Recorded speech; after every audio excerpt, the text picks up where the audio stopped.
we will break down all the top plays of the week, give out our weekly awards, and give you the most up-to-date information on your Sun Devils. If ASU does every single one of those things, what is the one thing USC needs to do in order to win? Now, Jake, let's move into our top plays of the week. The Sun Devils are on a 5-on-3 power play. We see Temby to Dolinsky to Temby to Preckle, back to Temby. One-timer from nearly the blue line, and it's good. Temby puts the Devils up 3-1, still late in the first period. Here you see it in slow motion, that slap shot getting through traffic and able to find its way in the net. That game's behind us now, but before we look ahead to USC tomorrow, what is the one thing we can take away from that Stanford loss? ASU goes from Utah to Colorado to take on the Buffaloes in Boulder, a place where no team in the Pac-12 has won so far this year. That's right, Carrie. Mike Bercovici was raised just over the hill in the San Fernando Valley, but the first school that recruited him was Arizona State. He's been a Sun Devil ever since and hasn't looked back. But we do. Oh, go kiddo, come on, honey. Look at you. When Michael was real young, I had him play football for the Westlake Braves. They won what they call the PYFL Super Bowl.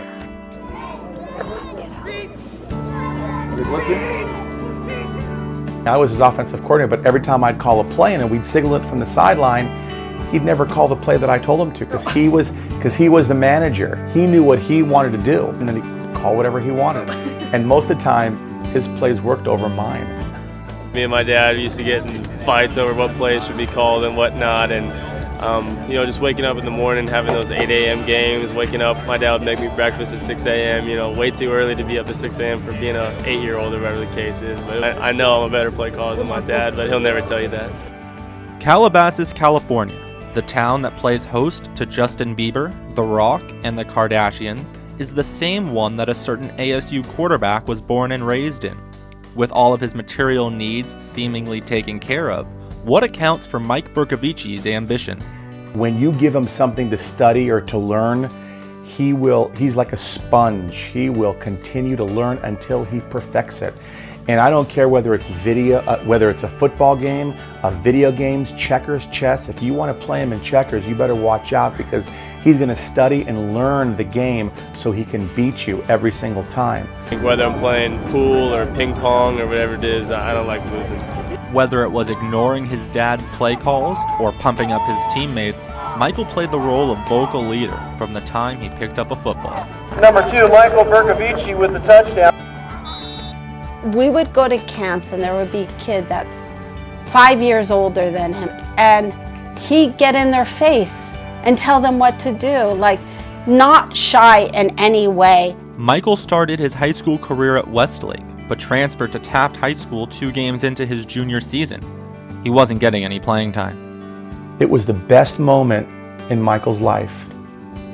And that moment was playing for Matt Kerstetter at Taft High School. And I got to tell you, that changed everything for Michael. I built a relationship with him unlike any coach I've ever had. I mean, I think I sacrificed every single one of my lunches in high school to meet with him and watch film and prepare for an opportunity like this. And so that's why I would say it's the greatest move of my life. Just the relationship I have with my coach and the players on that team was unlike anything I've ever been a part of. As a senior, Michael broke 5 single-season Taft passing records. He graduated early and left for Tempe. After losing the quarterback battle to Taylor Kelly as a freshman, supposed experts thought Michael might transfer, but his loyalty to the Sun Devils prevailed. He said, "Dad, here's what I think. I would rather play for ASU for 1 year than play for anyone else in the country." With a Hail Mary win over USC in the Coliseum and a victory over Stanford's nationally ranked number 2 defense, his heroics seem like something from a Hollywood script. But for Michael Bercovici, it's just part of his story. That's not the end of the Mike Bercovici story. He'll be back next fall as a redshirt senior and is in line for that one starting season he told his dad about. Mike had 10 touchdowns to just 3 interceptions in the 3 games he started this year. Sun Devil fans hope that's a sign of things to come. That's all from Los Angeles. Carrie, now back to you in Phoenix. USC women's sand volleyball team has never won a national championship. Now, after an undefeated season and #1 ranking, the Trojans have their eyes set on an AVCA national title, with the focus squarely on their side of the net. They are led by All-American Sarah Hughes. Let's go on 2. Hughes beats the block. We really focus on maintaining our side of the court and just doing what we need to do and not worry so much about the other team. That's a luxury you can afford when you have a seemingly bottomless pool of talent on your roster. Since a sand volleyball team is comprised of 5 pairs, each match is critical in determining the outcome. I think we're a lot deeper. I think that's one of the major things, is that talent is from 1 to 5, whereas in previous years I don't think we were quite as deep. We would have a good 1s or maybe a good 4s, and we were a little around everywhere. Whereas now I think our talent is really solid and really deep. The women of Troy know that talent alone doesn't win titles. They need a little something extra to improve on that 3rd place finish they had last season. One where Loyola Marymount leads 15-13.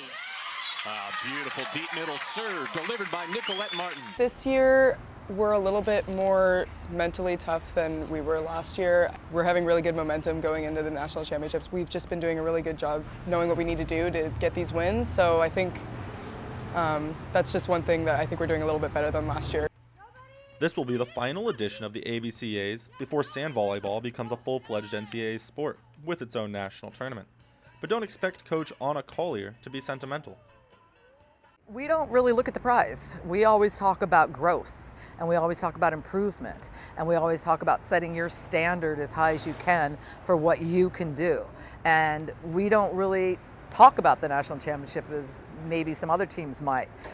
Whether they're talking about it or not, they'll be going for a championship shortly. Next week at the AVCAs in Gulf Shores, Alabama, USC will face stiff competition from Hawaii to Pepperdine, Florida International, and Florida State, among others. Don't bet against the hungry top-ranked Trojans of Coach Collier. For the Pac-12 Networks, I'm Josh Frons of the Cronkite Sports Bureau in Los Angeles.